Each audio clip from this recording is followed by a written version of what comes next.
The message arrived on a Tuesday morning, Earth Standard Time. General Taeyang stood in the command center, watching the holographic display flicker to life. The alien face that appeared was unlike anything most humans had seen before. It had 4 eyes arranged in a square pattern, skin that shimmered like oil on water, and a mouth that moved in ways that seemed wrong. "Humans of Earth," the alien said, its voice translated by the computer into flat, emotionless words. "I am High Chancellor Vreen of the Galactic Empire. For 10,000 years we have maintained peace and order across 847 worlds. You have entered our territory without permission. You have built colonies on worlds that belong to the Empire. This cannot stand." Taeyang felt his jaw tighten, but his face remained calm. Around him, other officers watched in silence. Admiral Hyejin stood to his left, her arms crossed. General Minho was on his right, taking notes on a tablet. Commander Jiwoo watched from the back of the room, her eyes never leaving the alien's face. "We offer you one chance," the alien continued. "Submit to Imperial rule. Accept our governors. Pay tribute. Obey our laws. If you refuse, we will remove you from these worlds by force. You have 30 days to decide." The message ended. The hologram disappeared. For a long moment, nobody spoke. "Well," Admiral Hyejin said finally, "that was direct." "How many ships do they have?" Taeyang asked. Commander Jiwoo stepped forward. "Our intelligence suggests the Empire controls thousands of star systems. Their military probably numbers in the hundreds of thousands of ships, maybe millions. We've identified at least 50 different alien species in their fleet compositions." "And we have?" General Minho asked, though he already knew the answer. 312 ships capable of deep space combat," Hyejin said. "Another 1,000 or so support vessels, transports, and colony ships. 15 major colonies. Earth. That's it." Taeyang walked to the large window overlooking the command center floor. Hundreds of people worked at their stations below, unaware of what had just happened. Soon, everyone would know. The news would spread like fire. "They think we'll surrender," he said quietly. "Will we?" asked a voice from the doorway. Diplomat Yunji entered the room, her face pale. "General, I've been reviewing everything we know about the Empire. They've conquered hundreds of species. Some fought back, all of them lost. All of them are now part of the Empire, whether they wanted to be or not." Taeyang turned to face her. "You think we should accept their terms?" Yunji hesitated. "I think we should consider all options. A war against the Empire would cost millions of lives. Billions, maybe. Our entire species could be wiped out." "And if we surrender?" Minho asked. "What then? We become slaves? We give up our freedom? We let them control how we live, where we go, what we can say?" "We would survive," Yunji said. "Sometimes survival is enough." Hyejin laughed, but there was no humor in it. "Survival as what? As pets? As servants? I'd rather die on my feet than live on my knees." "Easy to say when you're not the one who has to tell families their children are dead," Yunji shot back. "Enough," Taeyang said, his voice quiet but firm. Everyone fell silent. "Yunji, I understand your concerns, but let me ask you something. If we surrender now, what happens the next time they demand something? What happens when they want more tribute, more control? When does it end?" Yunji had no answer. Taeyang turned to Commander Jiwoo. "What do we know about how they fight?" Jiwoo brought up files on the main display. "They fight like everyone else in the galaxy, apparently. Big fleets, direct confrontations, overwhelming force. Their military doctrine is ancient, based on traditions going back thousands of years. They value honor in combat. They believe in fair fights between warriors." "Fair fights," Minho repeated, a strange smile crossing his face. "They want fair fights." "What are you thinking?" Taeyang asked. Minho looked at the others. Humans don't fight fair. We never have. Every war we've ever fought against each other taught us something. We learned to ambush, to deceive, to hit where the enemy is weak and run when they're strong. We learned that honor doesn't win wars. Victory wins wars. They'll call us cowards, Yunji said. Let them, Hyejin said. They can call us whatever they want. If we're alive to hear it, that means we won. Taiyang walked back to the display showing known Imperial fleet positions. So many ships, so many worlds. The Empire was vast, ancient, powerful. Humanity was young, small, weak by comparison.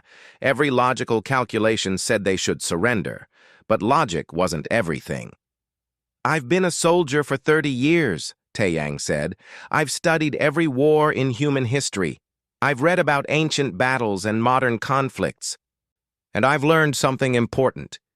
The bigger force doesn't always win. The stronger army isn't always victorious. Wars are won by the side that wants it more, by the side that's willing to do whatever it takes, by the side that refuses to quit, no matter how bad things get. He turned to face his officers. The Empire thinks they know us. They've studied our history. They've seen our wars.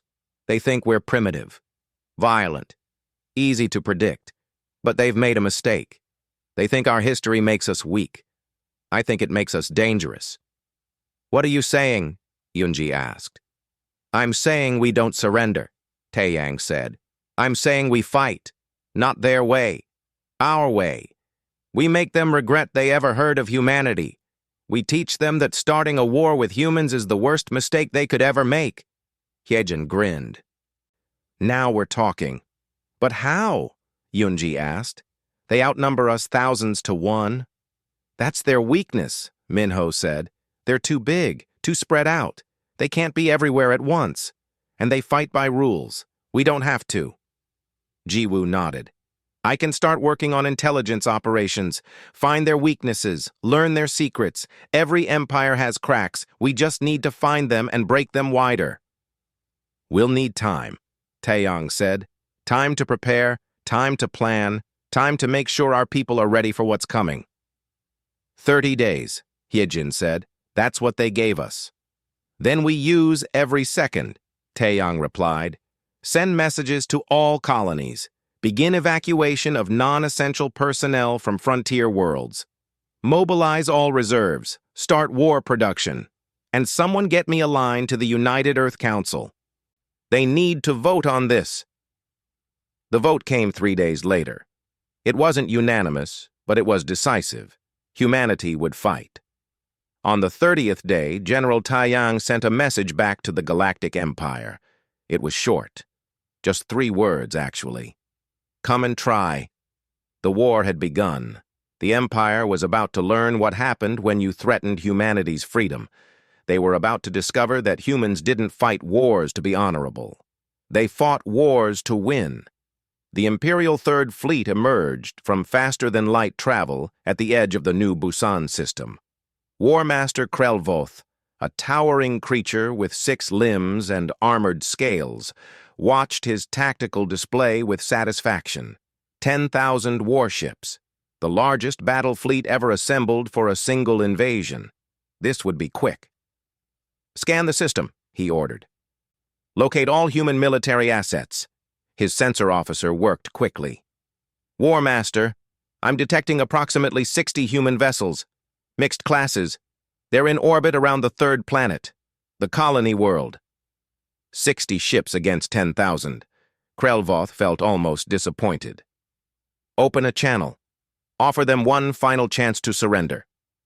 The human commander who appeared on screen wore a simple uniform. Colonel Daehyun looked tired, but his eyes were steady. War Master Krelvoth, we've been expecting you. Then you know resistance is pointless, Krelvoth said. Surrender now and your people will be spared. Daehyun smiled slightly. I have a counteroffer. Turn around and go home. Save yourself the trouble. Several officers on the Imperial Bridge made sounds of amusement. The arrogance of these humans was almost charming. "You have 1 hour," Krelvoth said, ending the transmission. 59 minutes later, the human ships began moving, but they weren't advancing to fight. They were retreating, pulling back toward the planet. "They're running already," one officer said. Krelvoth frowned. Something felt wrong. "Advance slowly. Full tactical scans. Watch for weapons platforms or mines." The Imperial fleet moved forward in perfect formation, a wall of ships advancing like an unstoppable tide. They reached the orbit where the human ships had been positioned. Nothing. No mines. No traps. Just empty space. "The human vessels are entering the planet's atmosphere," the sensor officer reported. "They're landing." "They're abandoning their ships?" Krelvoth couldn't believe it. What kind of military abandoned their spacecraft? "War Master!" another officer called out. "I'm detecting unusual energy readings from the planet's surface, multiple locations. The signatures are... I think they're reactor cores. Lots of them. Overloading." Understanding hit Krelvoth like a physical blow. "Full reverse! All ships, emergency retreat!" But it was too late. The planet's surface erupted in light. Every reactor, every power plant, every fusion core in the colony detonated simultaneously. The explosion wasn't nuclear, but it didn't need to be. The electromagnetic pulse washed over the Imperial fleet like a wave. Ships began dying. Not all of them. Not even most. But the ones closest to the planet found their shields failing, their weapons offline, their systems scrambling. In the chaos, automated defense satellites that had been sitting dormant suddenly activated. Missiles launched from hidden positions on the planet's moons. "Return fire," Krelvoth ordered. "All batteries, fire at will." The Imperial fleet responded, their superior firepower reducing the satellites and missile platforms to dust within minutes. But the damage was done. 73 ships destroyed, another 200 damaged. "War Master," the communications officer said hesitantly, "the humans are broadcasting a message, audio only." "Play it." Colonel Dae-hyun's voice filled the bridge. "Welcome to New Busan, War Master, or what's left of it. By the time you hear this, my people will be gone, evacuated, every civilian, every soldier. We destroyed everything we built rather than let you have it. This is lesson 1. You cannot conquer what we will not give you. Every world you take from us will cost you. Every victory will hurt. We will make you pay for every meter of space, every drop of water, every breath of air. This is a war of attrition now, and we're very, very good at making things expensive." The message ended. Krelvoth stared at his tactical display. The colony was gone. Destroyed by its own people, the humans had vanished, and he had lost nearly 100 ships to an enemy that had already retreated. This was not how wars were supposed to be fought. Over the next 6 months, the pattern repeated across 17 systems. The Empire would arrive with overwhelming force. The humans would fight just long enough to be annoying, then retreat. Every battle ended with an Imperial victory. Every victory cost more ships than it should have. Captain Salmon commanded one of humanity's few remaining cruisers. Her ship, the Defiant, was small and fast and equipped with experimental technology that Command had installed 3 weeks ago. Technology the Empire didn't know about. "Are we ready?" she asked her crew. Her tactical officer, Lieutenant Borum, nodded. "The signal generators are online. They'll broadcast fake fleet signatures. The Empire's sensors won't be able to tell the difference between us and 100 ships." "Excellent." Soman studied the star map. "We're going to do something crazy. We're going to split the Empire's fleet." She activated the first signal generator and jumped to a system near the Empire's supply lines. Imperial sensors detected what appeared to be a large human fleet entering their territory. They scrambled 3 battle groups to respond, but when they arrived, there was nothing, just empty space. Soman was already gone. Jumping to another system, she activated another signal generator, another fake fleet. The Empire detected it and sent more ships to investigate. For 2 weeks, Captain Sulman and the Defiant danced through Imperial space. She never fired a shot. She never engaged in combat. She just appeared, created the illusion of a fleet, and vanished before anyone could catch her. The Empire was forced to spread their forces across 12 systems, chasing ghosts. Real human strike forces used this distraction to hit supply convoys, destroying fuel depots and ammunition stockpiles. Ships that should have been reinforcing frontline units were scattered across half the sector, hunting phantoms. When Soman finally returned to Earth, Admiral Hyejin herself was waiting on the dock. "You just tied up 30,000 Imperial ships chasing shadows," Hyejin said. "That was beautiful." "Just doing my job, Admiral," Soman replied, but she was smiling. In the command center, General Taeyang reviewed the strategic situation with his staff. On the surface, things looked bad. The Empire had captured 17 colony systems. Human forces were in constant retreat. Casualties were mounting. But Taeyang saw something else. He saw an empire that was confused, frustrated, off balance. "They're starting to argue among themselves," Commander Jiwoo reported. "Our intelligence shows increasing tension in Imperial communications. Some species think the war is too expensive. Others think they're not being aggressive enough. They're not used to enemies that fight this way." "Good," Minho said. "Confusion is a weapon. If they don't understand us, they can't predict us." "What about morale?" Yunji asked. She had accepted her role as liaison between the military and civilian government, even though she still hated the war. "Our people are dying. Our colonies are gone." "Our people are angry," Taeyang corrected gently. "Anger is fuel. It keeps us fighting. The Empire expects us to break, to give up, to lose hope. But humans don't work that way. The harder they push, the harder we push back." A junior officer approached with a priority message. "General, we've intercepted an Imperial communique. It's from War Master Krelvoth to the High Council. He's requesting reinforcements. He says human tactics are," and I quote, "dishonorable, unpredictable, and highly effective." Laughter rippled through the command center. Even Taeyang allowed himself a small smile. "Dishonorable," he repeated. "They're starting to understand." Admiral Hyejin pulled up a display showing their next operation. "Operation Thunderfall is ready. We've identified 200 Imperial support stations across their supply network. Small targets, lightly defended. We hit them all at once." 200 simultaneous strikes, Minho said. "They won't know where to respond first." "Exactly," Hyejin confirmed. "We can't match their fleet in open battle, but we can be everywhere and nowhere.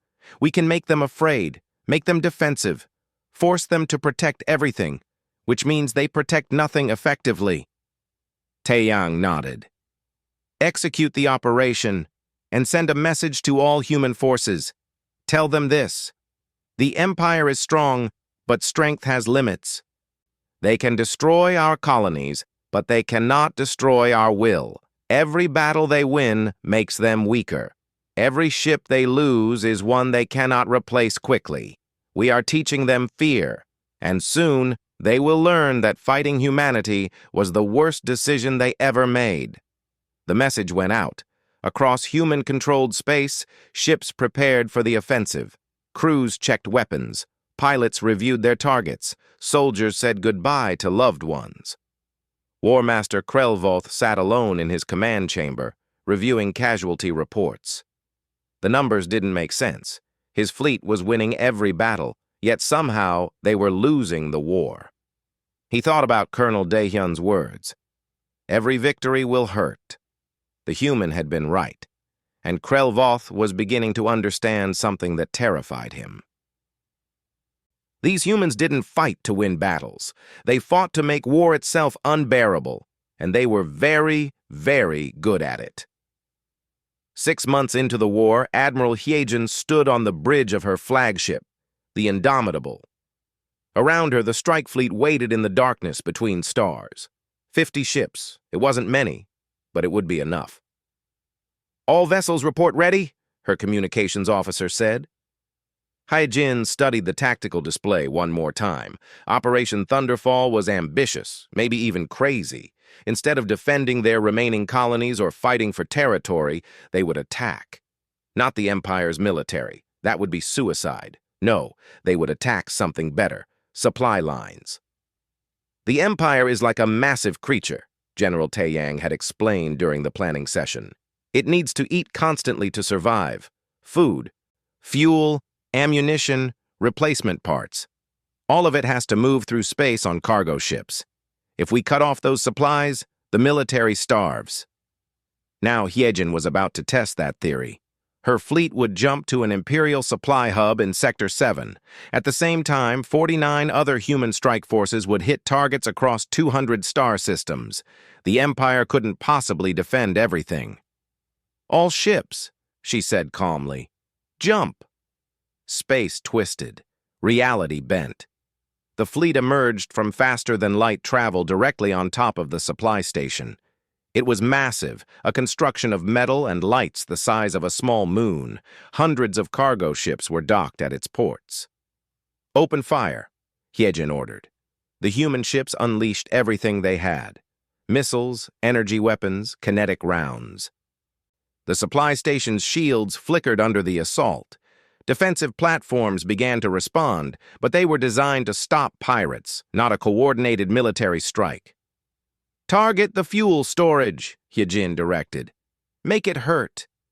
A cluster of missiles penetrated the shields and slammed into the station's main fuel depot. The explosion was spectacular. Fire bloomed in the vacuum of space as thousands of tons of refined fuel ignited. The station began breaking apart. "Imperial reinforcements incoming," the sensor officer warned. 20 ships, 5 minutes out." "We don't need 5 minutes," Hyejin said. "All ships withdraw. Mission accomplished." The fleet jumped away, leaving the burning station behind. Reports came in from the other strike forces. Most had been successful. Some had faced heavier resistance. But the damage was done.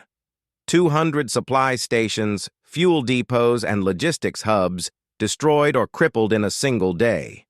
The Empire would feel this for months. In the command center on Earth, General Minho reviewed intelligence reports from Commander Jiwoo. What he was reading made him smile, something rare these days.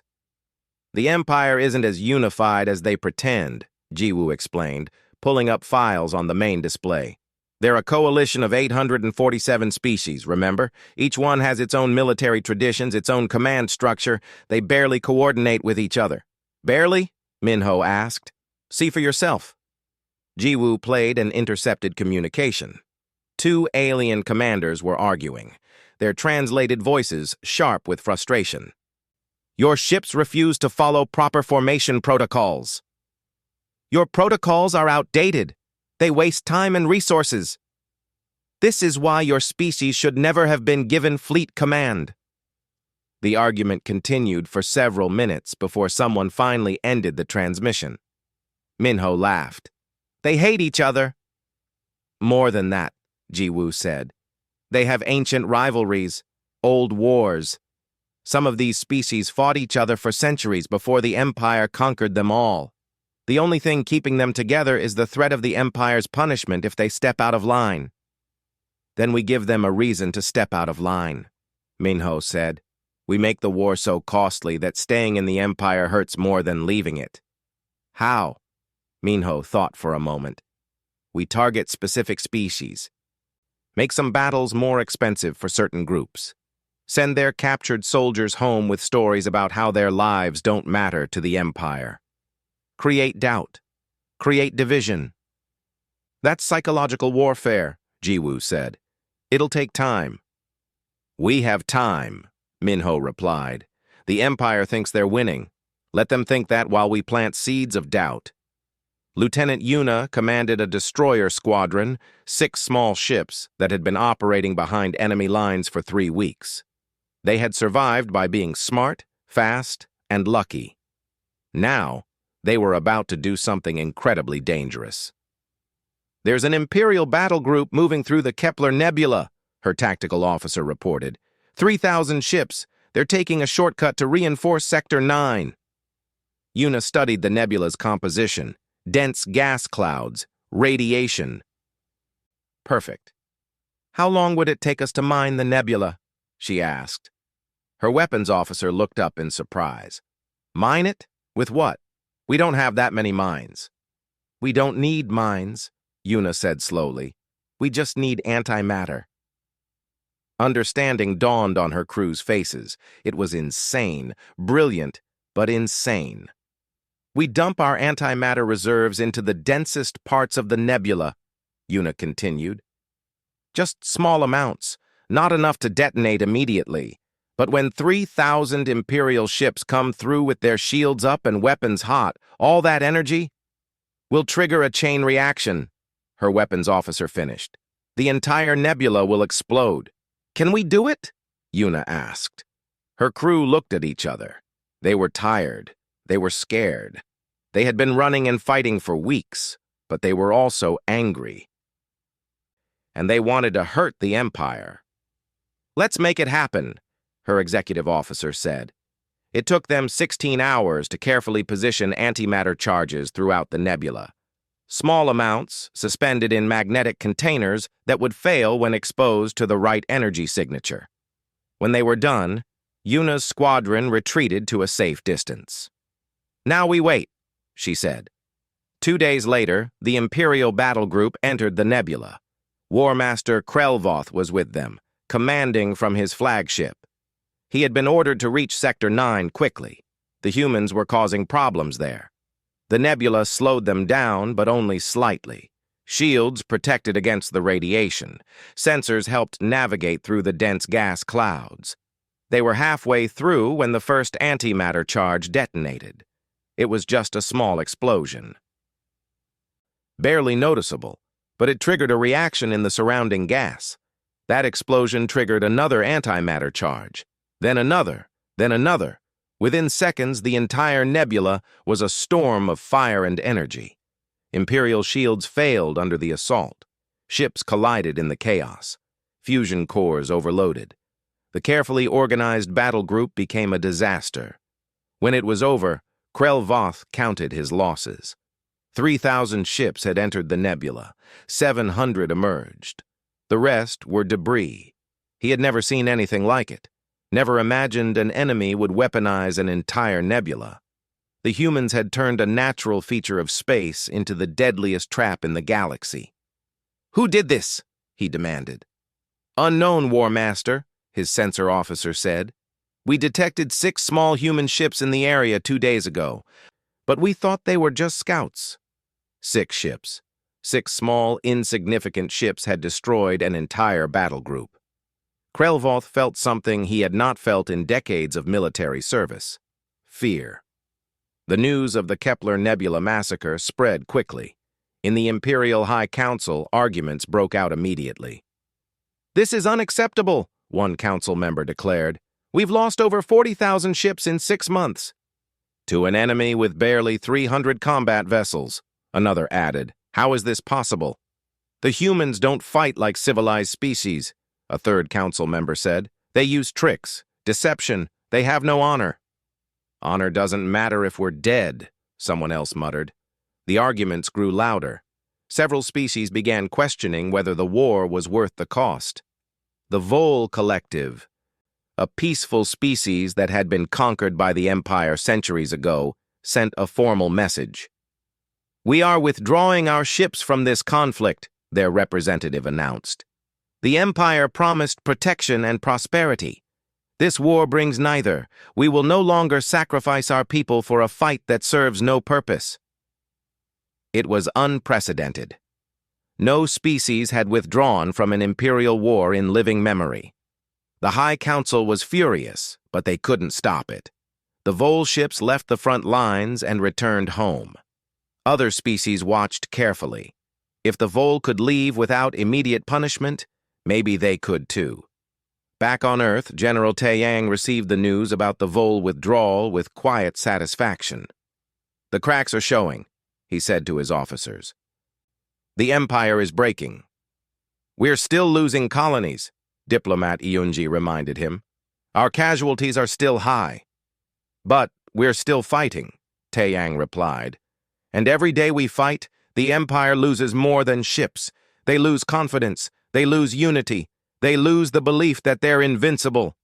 Admiral Hyejin entered the command center, her uniform still showing scorch marks from her last mission. What's our next move? Taeyang smiled. We keep doing exactly what we're doing. We hit them where they're weak. We avoid where they're strong. We make every victory cost more than it's worth. We make them doubt themselves. And if they adapt, Minho asked, if they learn to fight like we do? Then we adapt faster, Taeyang said simply. That's what humans do. We adapt. We evolve. We survive. The Empire has been fighting the same way for thousands of years. We've been fighting each other for our entire history. We know 1,000 ways to kill, 1,000 ways to win, and we're about to teach them all. Commander Jiwoo pulled up new intelligence reports. General, I have something interesting. We've identified the location of the Empire's central command station. It's deep in Imperial space, heavily defended, but if we could reach it, we could do serious damage. Hyejin finished. Taeyang studied the coordinates. It was deep behind enemy lines. Probably a suicide mission, but if they could pull it off, the psychological impact would be enormous. Start planning, he said. Find me a way to reach that station.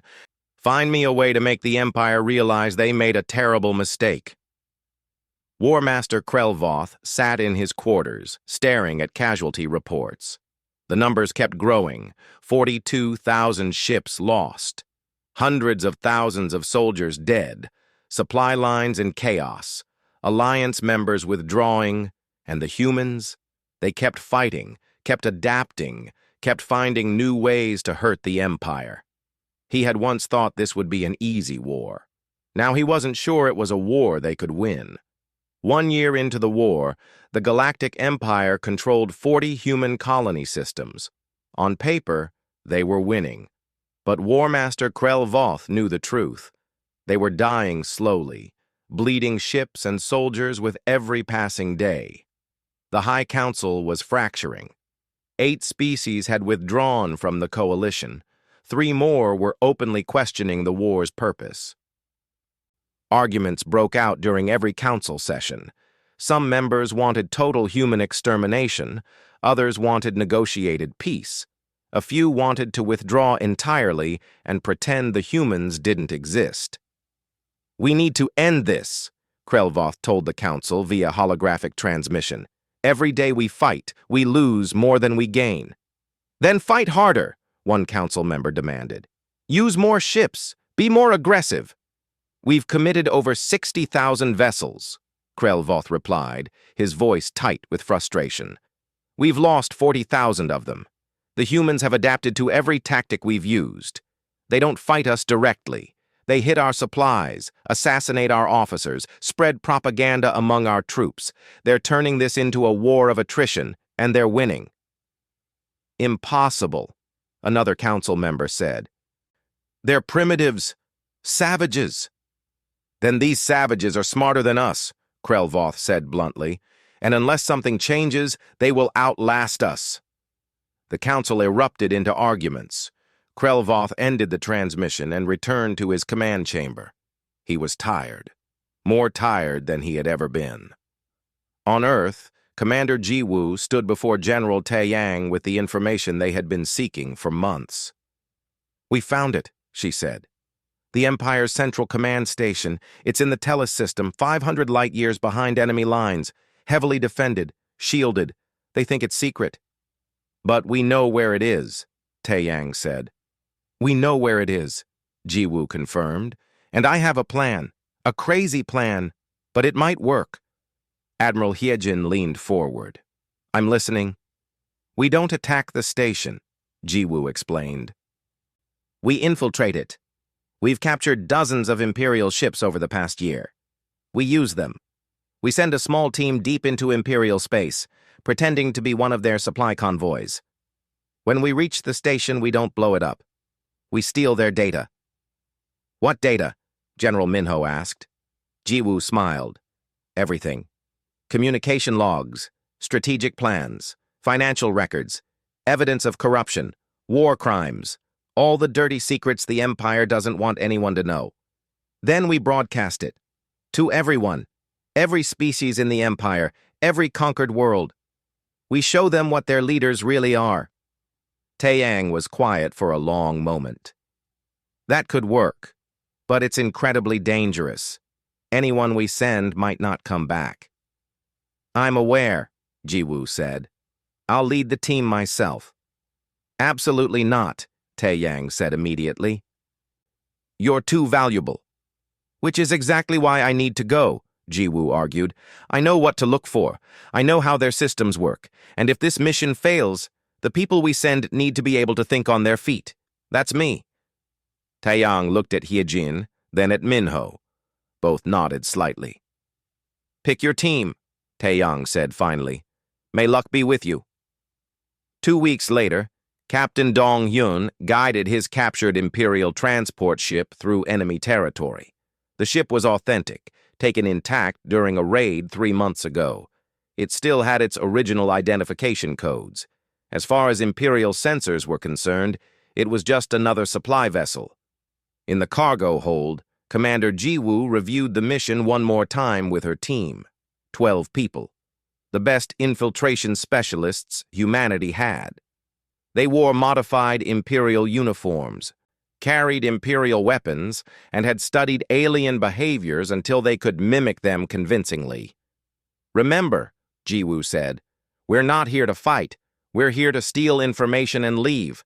If something goes wrong, if we're discovered, we scatter. Everyone tries to make it home however they can. Major Sora checked her equipment one more time. And if we can't make it home, then we make sure the mission succeeds anyway, Jiwoo said quietly. This is bigger than any of us. They reached the telesystem without incident. The command station appeared on their sensors, a massive structure orbiting a gas giant. Hundreds of ships surrounded it. Security was tight. Imperial Control, this is Transport Vessel Kreshvala, Captain Donghyun said in perfect alien speech. Requesting docking clearance. We're carrying critical supplies for the station. There was a pause. Jiwoo held her breath. Clearance granted, Kreshvala. Proceed to Docking Bay 7. They were in. Docking procedures took 20 minutes. Guards inspected their cargo, standard supplies that wouldn't raise suspicion. The team disembarked, playing their roles perfectly. Just another delivery crew. We have 4 hours, Jiwoo whispered through their encrypted communications.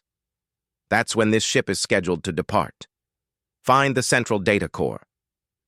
The station was huge, a maze of corridors and chambers. Thousands of personnel worked here, coordinating the Empire's military operations across hundreds of star systems. Jiwoo's team split up, each person moving toward a different objective. She found the data core 30 minutes later. It was protected by security systems, but she had expected that. Human intelligence had been studying Imperial technology for a year. She knew their weaknesses.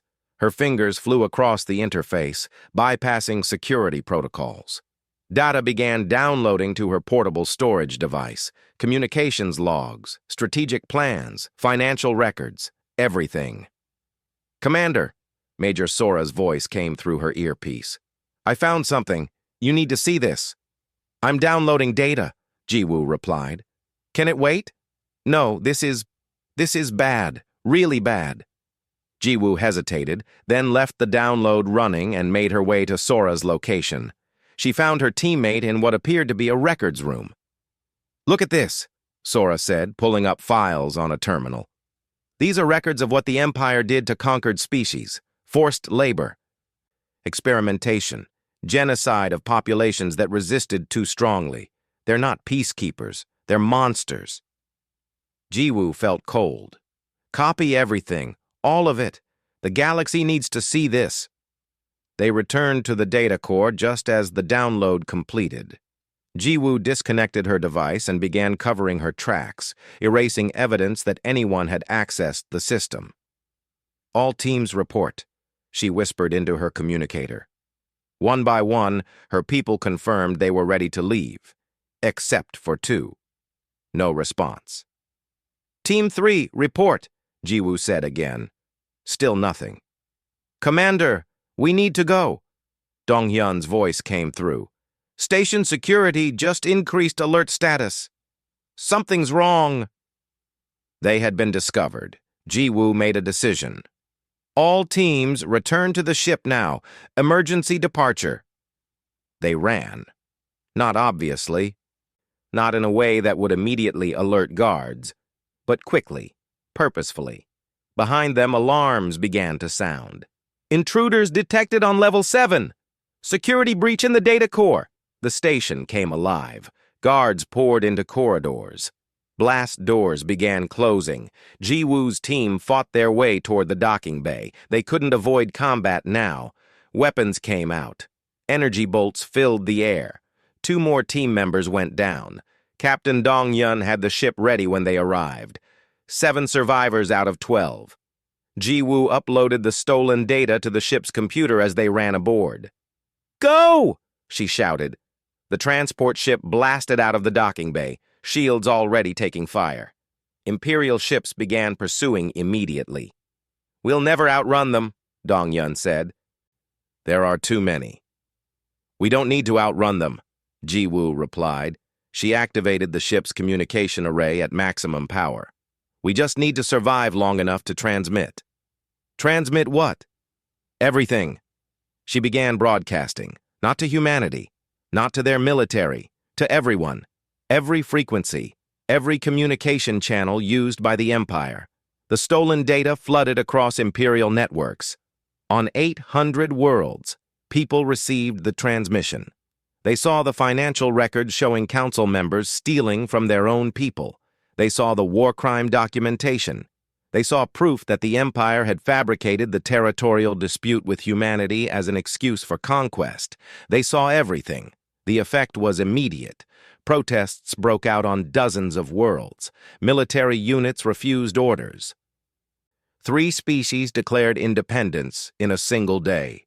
The Imperial transport ship didn't make it home. Too many enemy vessels, too much damage. But before it was destroyed, Jiwoo managed to send one final message to Earth. "Mission accomplished. Data transmitted. Tell General Taeyang. Tell him we lit the fire." On the command station, War Master Krell Voth watched his empire crumbling in real time. The humans hadn't destroyed the station. They had done something worse. They had destroyed the lie that held the empire together. In the Imperial High Council, panic set in. 12 more species announced withdrawal from the coalition. 3 formerly conquered species openly rebelled. 2 declared neutrality. "This is a disaster," one council member screamed. "The humans have destroyed us." "Not destroyed," another said quietly. "Exposed. They showed everyone what we really are." The meeting dissolved into chaos. The Galactic Empire, an institution that had lasted 10,000 years, was collapsing. On Earth, diplomat Yunji stood before the Galactic Communication Array. General Taeyang had asked her to deliver humanity's message to the galaxy. She took a breath and began. "People of the galaxy," she said, "humanity did not choose this war. We were invaded, threatened, told to submit or die. We chose to fight, not because we love war, but because we love freedom. The Empire thought they could break us. Instead, we broke the chains they placed on all of you. The Empire is not your protector. They never were. They are conquerors who convinced you that slavery was safety. But today, you have seen the truth, and now you must choose. Will you remain slaves? Or will you stand up and take your freedom?" The broadcast ended. Across the galaxy, oppressed species made their choice. The Empire was dying, and humanity had killed it without firing the final shot. They had simply shown everyone the truth. 18 months after the war began, the Galactic Empire existed in name only. Half its member species had withdrawn or openly rebelled. The Imperial military, once numbering in the hundreds of thousands of ships, was fractured and demoralized. Species that had fought together for centuries now fought against each other as old hatreds resurfaced. War Master Krelvoth stood alone on the bridge of his flagship. Most of his officers were gone, recalled to defend their homeworlds. The Grand Imperial fleet had become a shadow of itself. "War Master," his communications officer said quietly, "the High Council is requesting your presence, via hologram." Krelvoth activated the transmission. Only 5 council members remained. The others had fled or been overthrown by their own people. "War Master," the lead council member said, "we require a status report on the human situation." Krelvoth almost laughed. "The human situation? The situation is that we have lost. Completely. Utterly." "That's impossible," another council member protested. "We still have ships. We have nothing," Krelvoth interrupted. "The humans didn't defeat us militarily. They defeated us psychologically. They showed the galaxy that we were vulnerable, that we could be resisted, that we were not the protectors we claimed to be. Now, species that were loyal for thousands of years are turning against us. Not because the humans conquered them, because we did, long ago, and they finally have the courage to fight back." The council members had no response. "There is only one option left," Krelvoth said. "Surrender. End this war before more lives are wasted." "Never," one council member hissed. "We would rather die than submit to these primitives." "Then you will die," Krelvoth said, "because I am done fighting a war we cannot win." He ended the transmission. For the first time in his life, War Master Krelvoth disobeyed a direct order. He would not sacrifice more lives for an empire that was already dead. General Tai Yang received the news in his command center. Admiral Hyejin stood beside him, along with General Minho and what remained of Commander Jiwoo's intelligence staff. Jiwoo herself was gone, killed in the mission to the command station. Her sacrifice had changed everything. "Imperial forces are withdrawing from 6 systems," an officer reported. "They're pulling back to their core territories." "How many ships do they have left?" Taeyang asked. "Intelligence estimates around 20,000 combat-capable vessels, but they're scattered, disorganized. Many species are refusing to follow Imperial command." Hyejin studied the strategic display. "We could push forward, drive into their core territories, finish this." "We could," Taeyang agreed. "But should we?" The question hung in the air. They had fought for 18 months, lost thousands of ships, millions of people. Their colonies were destroyed. Earth itself had been bombed twice. The cost had been enormous. "What are you suggesting?" Minho asked. "I'm suggesting we remember why we fought," Taeyang said. "We didn't fight to conquer the Empire. We fought for freedom, to survive. If we invade their homeworlds now, we become what they were, conquerors." "So we just let them go?" Hyejin asked. "After everything they did?" "No," Taeyang said. "We offer them terms, surrender, war crimes tribunals for their leadership, reparations, and most importantly, freedom for all the species they've oppressed. We don't destroy the Empire. We transform it into something better." Diplomat Yunji entered the command center. She had become the voice of humanity to the galaxy, speaking for Earth in the new galactic order that was emerging. "The former Imperial species are asking for guidance," she said. "They want to know what happens next. Many of them have never been independent. They don't know how to govern themselves." "We help them," Taeyang said. "We share what we know, but we don't rule them. That would make us no better than the Empire." 3 days later, General Taeyang's fleet arrived at Empire Prime, the Imperial throne world. It was a beautiful planet, covered in cities that had stood for millennia. The remaining Imperial fleet was there, 20,000 ships arranged in defensive formation. Taiyang opened a communication channel. "This is General Taiyang of Earth. I'm requesting to speak with whoever is in command." War Master Krelvoth's face appeared on screen. He looked tired, older than his years. "General Taiyang," he said, "I wondered when you would arrive." "I'm here to offer terms," Taiyang said, "not as a conqueror, as someone who wants this war to end." Krelvoth listened as Taiyang outlined the conditions. Complete military stand-down, war crimes tribunals for imperial leadership who had committed atrocities, reparations to species that had been oppressed, freedom for all worlds to choose their own government. "And if we refuse?" Krelvoth asked. "Then we fight," Taiyang said. "And we win. But more people die. More worlds burn. More families lose loved ones. Is that what you want? Is your pride worth that cost?" Krelvoth was silent for a long time. Around him, his bridge crew watched and waited. "I have fought in wars for 50 years, Krelvoth said finally. "I have seen thousands of battles, won most of them, but I have never faced an enemy like humanity. You didn't defeat us with superior weapons or greater numbers. You defeated us with ideas, with the belief that freedom matters more than power, that survival through submission is not really survival at all." He took a breath. "You are right, General. This war is over. We surrender." The words echoed across the galaxy. The Galactic Empire, 10,000 years old, had fallen, but the work was just beginning. The Galactic Council was reformed over the following months. Representatives from every species, including humanity, gathered to create a new government, not an empire, a true coalition where all voices mattered. It wasn't easy. Species that had been enemies for centuries had to learn to work together. Old grudges resurfaced. Arguments broke out. Several times the entire process nearly collapsed.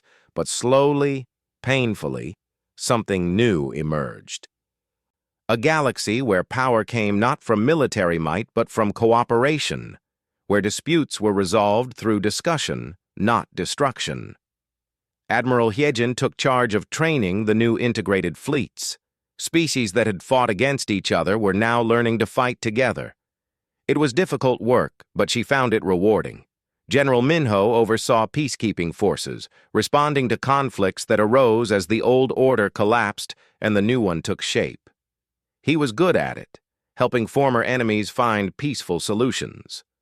War Master Krelvoth, surprisingly, asked to help. He knew the Empire's systems better than anyone. He knew where corruption had taken root, where injustice had flourished. The War Crimes Tribunal spared him, recognizing that he had ultimately chosen peace over pride. He worked with Minho, helping dismantle the systems of oppression that had defined the Empire for so long. 5 years after the war ended, General Taiyang stood in a garden on Earth. He had retired from military service, returning to his home. He was tired. The war had aged him. A young officer approached, Lieutenant Borum, recently promoted. She had survived the war and chosen to stay in the military. "General Taiyang," she said hesitantly, "may I ask you something?" "I'm not a general anymore," Taiyang said with a slight smile. "But yes, ask." "How did we win?" Borum asked. "Everyone said it was impossible. The Empire was too powerful, too vast. We were just one species. How did we survive?" Taiyang looked out at the garden, thinking about all the people who had died, all the sacrifices made. Commander Jiwoo, Captain Soman, Colonel Daehyun, Lieutenant Yuna, so many others. "We won because we understood something the Empire didn't," he said finally. "Wars aren't won by the strongest army or the biggest fleet. They're won by the side that refuses to quit, by the side that adapts faster than the enemy can respond, by the side that fights for something worth dying for." "Freedom," Borum said. "More than that," Taiyang replied. "The idea that every being deserves to choose their own path, that no species has the right to rule over another. The Empire thought their size and history gave them that right. We proved them wrong. He turned to face the young lieutenant. But here's the important part. We didn't win by being stronger than them. We won by making them realize that crushing us would cost everything they had. We made war itself unbearable. And then, when they finally understood, we offered them peace instead of revenge. Some people say we should have destroyed them completely, Borum said. Some people always want revenge, Taeyang agreed. But revenge doesn't build a better future. It just creates new enemies. We fought the Empire. We defeated them. But then we helped them become something better. That's the real victory. Borum was quiet, thinking about his words. The galaxy is different now, Taeyang continued. Not perfect. There are still problems, still conflicts. But species are talking to each other instead of conquering each other. That's progress. That's what we fought for. Do you think there will be another war? Borum asked. Taeyang sighed. Probably. Conflict is part of life. But maybe next time, people will remember what happened when the Empire tried to conquer humanity. Maybe they'll remember that size and power don't guarantee victory, that the spirit of freedom is stronger than the force of oppression. He smiled slightly. And if they forget, well, humanity will still be here to remind them. Borum saluted and left. Taeyang returned to watching his garden grow. Across the galaxy, on hundreds of worlds, life continued. Species that had been enemies were becoming friends. Technologies were being shared. Cultures were mixing. The pain of the war was slowly healing. In a small cafe on a liberated world, a human sat with an alien who had fought for the Empire. They were talking, sharing stories, laughing together. The human was teaching the alien about Earth's history. The alien was sharing tales of their home world. It wasn't much, just two people connecting. But it was enough. On Empire Prime, now renamed Unity Prime, War Master Krelvoth worked in an office helping organize reparations programs. He looked older now, worn by guilt and regret, but he was trying to make things right. A former Imperial soldier approached him. War Master, why do you help them? The humans. After everything that happened. Krelvoth looked up. Because they showed us something important.